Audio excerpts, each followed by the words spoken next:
Good morning. We have two scriptures this morning. First, from John. The disciples, returning at this point, were shocked to find Jesus having a private conversation with a woman. But no one dared to ask, "What do you want of him?" Or, "Why are you talking to her?" The woman then left her water jar and went off into the town. She said to the people, "Come and see someone who has told me everything I have ever done. Could this be the Messiah?" At that, everyone set out from town to meet Jesus. Meanwhile, the disciples were urging Jesus, "Rabbi, eat something."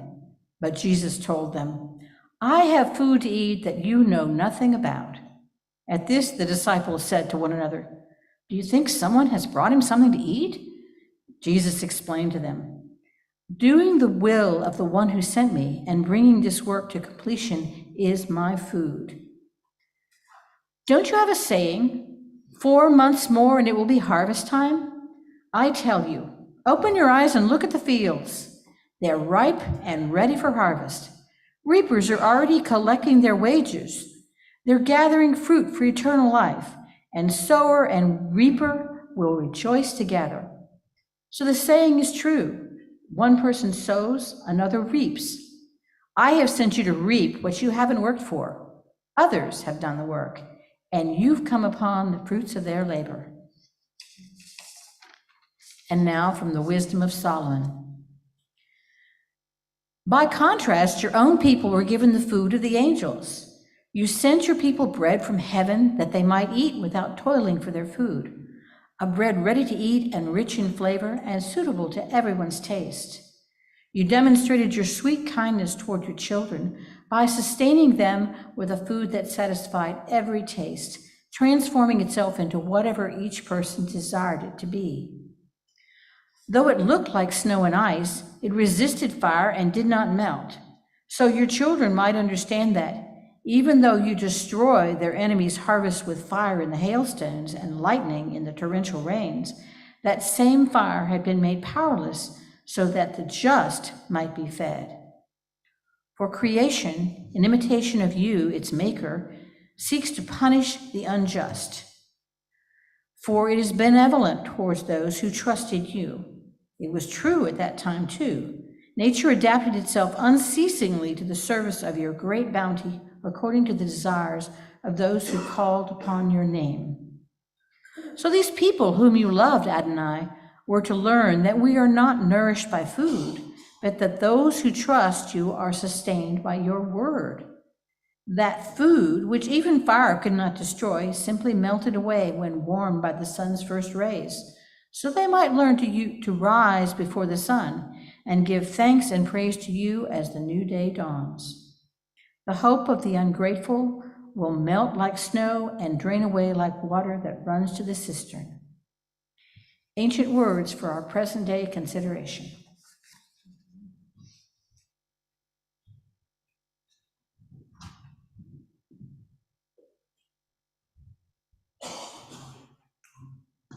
Good morning. Thank you for being here. Well, I ran across another poll this week that said that religion is dying in the United States. Thought I'd start with an upbeat,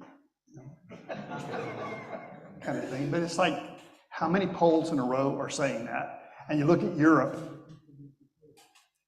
and you realize that's kind of the direction the bus is headed, but you'd never know that talking to clergy, right? Like we're all act like we're sitting on a winning hand and we need to not change things.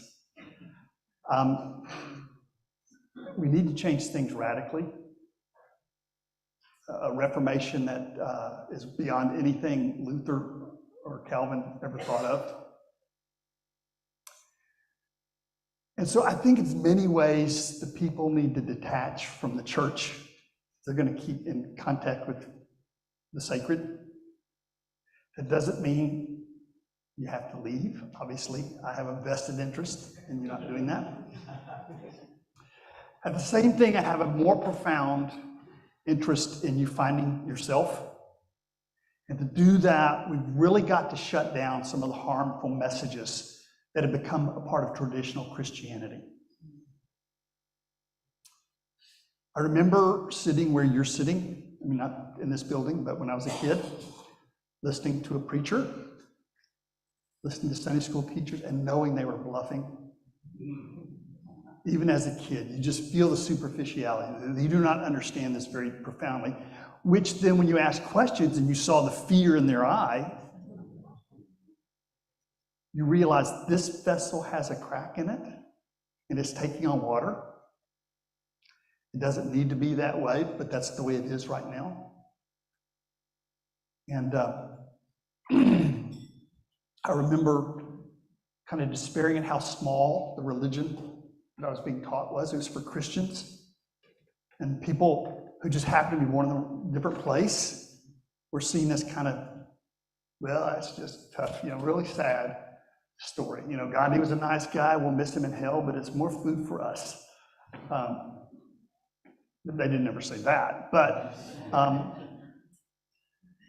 why would anybody who has the love of Christ go to a heaven that excluded non-Christians? You wouldn't do that. And that's the irony. If you love the way Jesus loved, you would go to hell to minister there. That's where the need is. I mean, the buffet's upstairs, the need is downstairs. And the teaching was so abstract. It was so irrelevant. When we did communion, there was a discussion about whether the grape juice was becoming the blood of Jesus. Maybe. Maybe. But it looks like Welch's to me. And nobody was meaning to be useless. Remember, do people know Bishop Spong for the most part? The kind of radical Episcopal priest. Bishop. His brother taught at the Episcopal school here in Austin.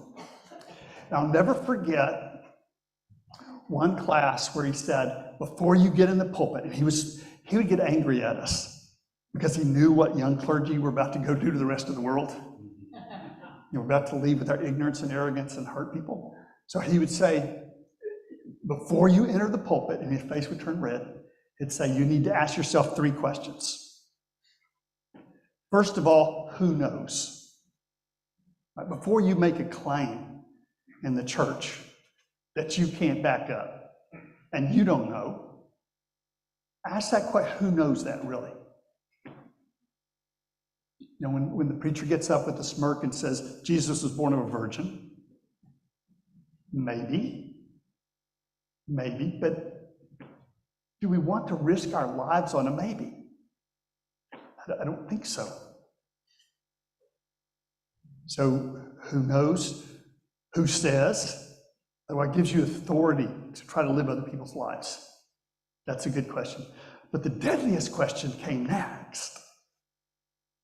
Who cares? I'm taking your time every week. If I'm not giving you something worthwhile, then I'm robbing you.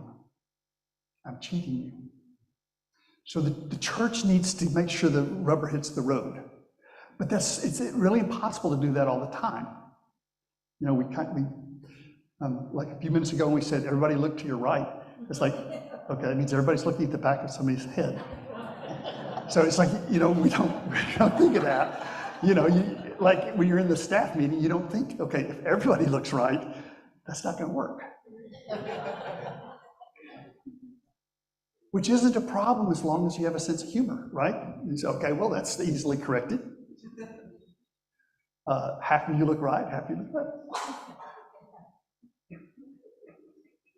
The reason we're doing this series is because I believe Christianity used to not be like that. Even if Christianity dies, what Jesus was talking about was deeper than the institutional church and the institutional religion. I believe Jesus wanted us to find our own hearts. He wanted to inflame a curiosity in our minds. And one of the ways he did that was with the Sophia passages, the series that we're looking at. They're mystical, they're universalistic, and they're lived. They're not making supernatural claims that may or may not be true. It's saying what you're looking for is here and now. It's in you, it's around you.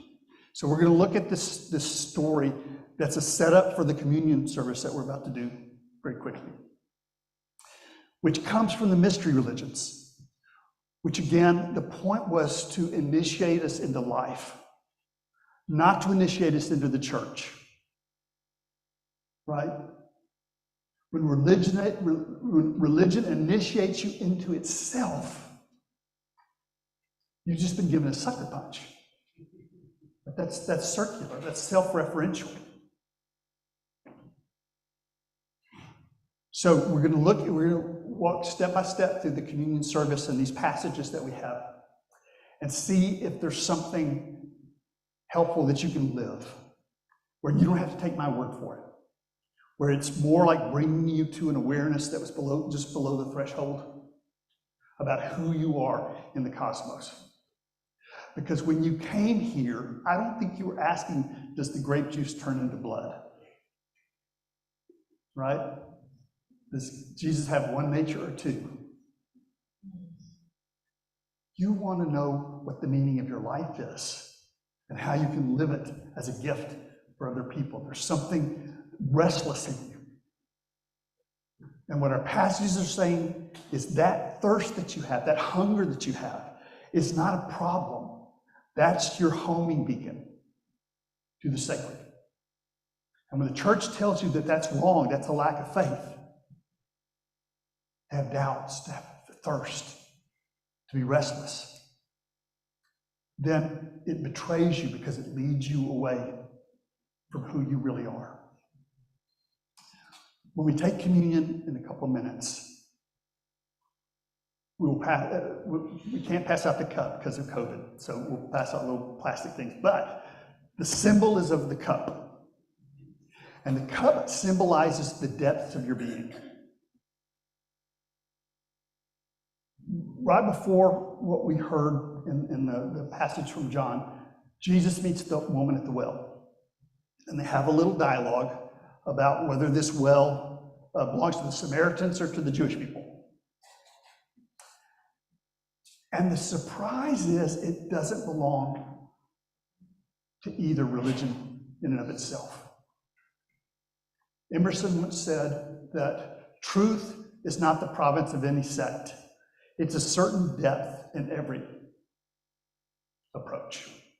There's a depth in every person that religion is calling us to. It's not somebody outside of you having something you don't have. It's carefully thought out imagery and poetry and rituals that awaken you to what you already know deep inside and bringing it up where you can live it out. That image of the well that you see, that image of a parent, it's translated father. You can translate it mother if you want, but the point is whatever gave you birth. Is there an invisible spirit somewhere? Maybe. Maybe it's a cosmic process. But it's kind of hard to doubt we're coming out of something. So it's talking about our source. And it's giving it a human face. But that's so it can be personal. It doesn't mean that there's actually a humanoid somewhere that's making everything happen, because the dolphins are coming from the same thing. Trees are coming from the same thing. So, in this kind of dialogue tug of war, the question is this well, how is Jesus supposed to reach it? He doesn't have anything that goes down that low. And he says the thing, if you knew who was speaking to you and the gift that I'm trying to give you, you would realize that you have a fountain inside of you.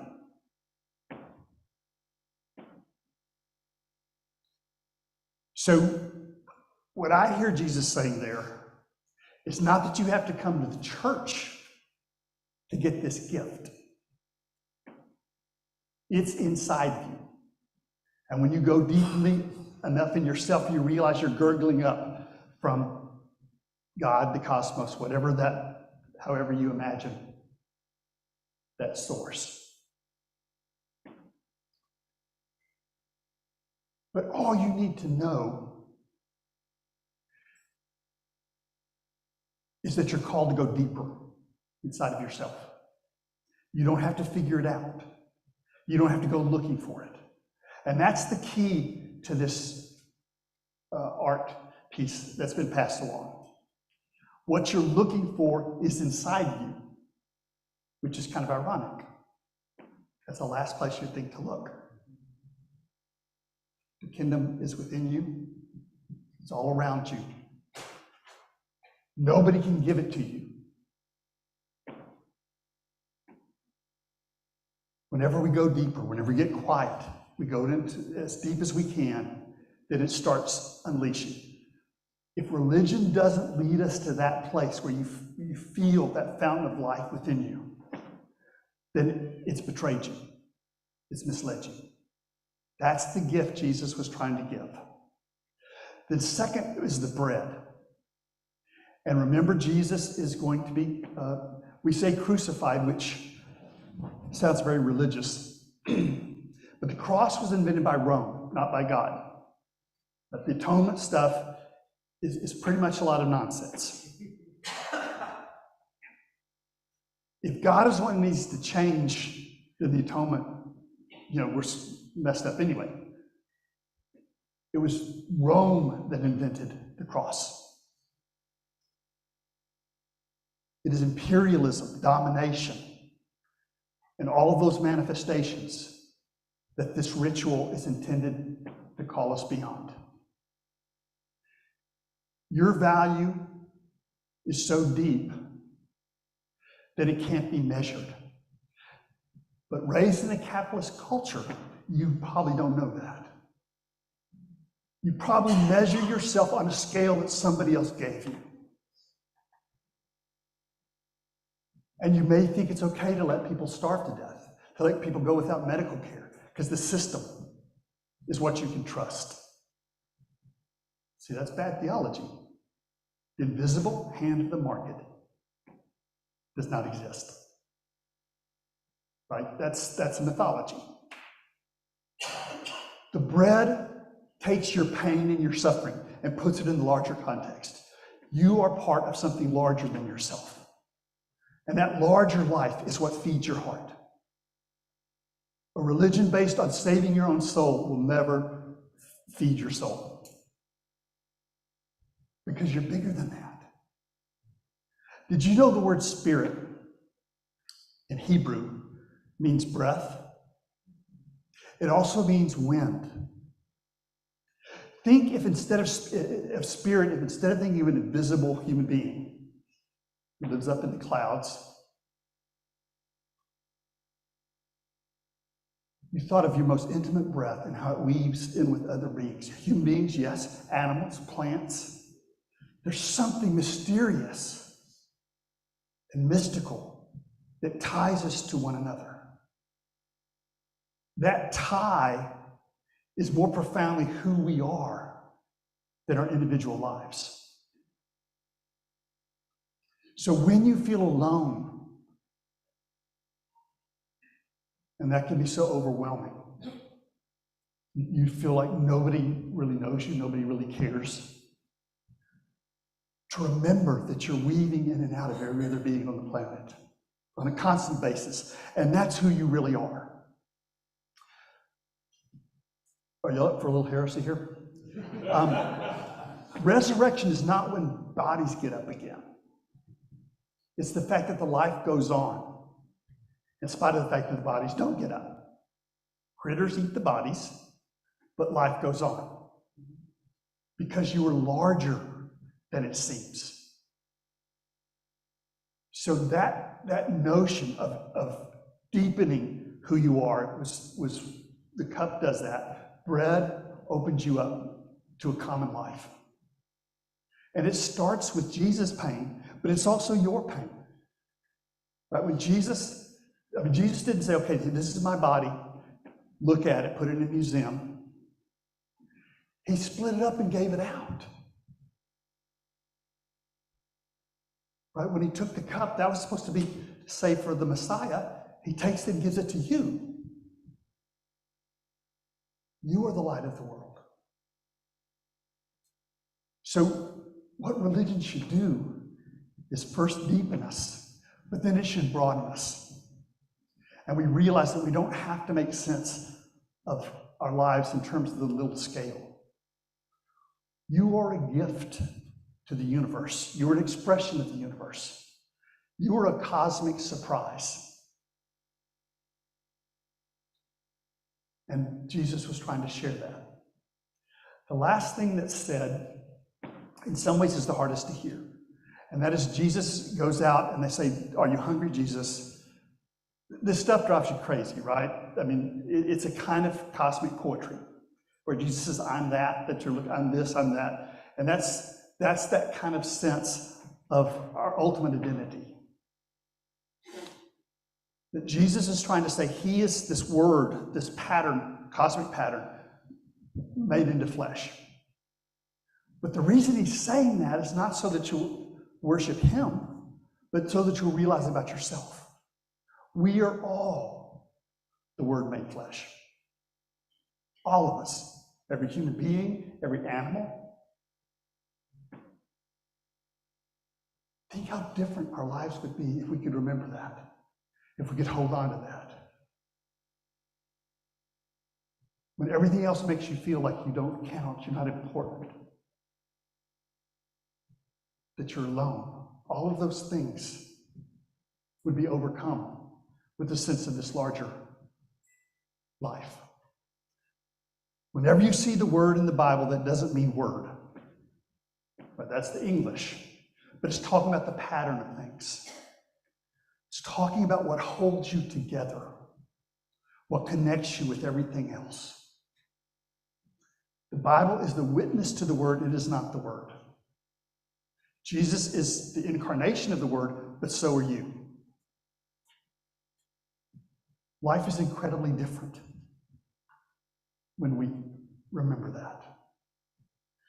When Jesus tells the woman that she's got 5 husbands, she's trying to survive in patriarchal structure.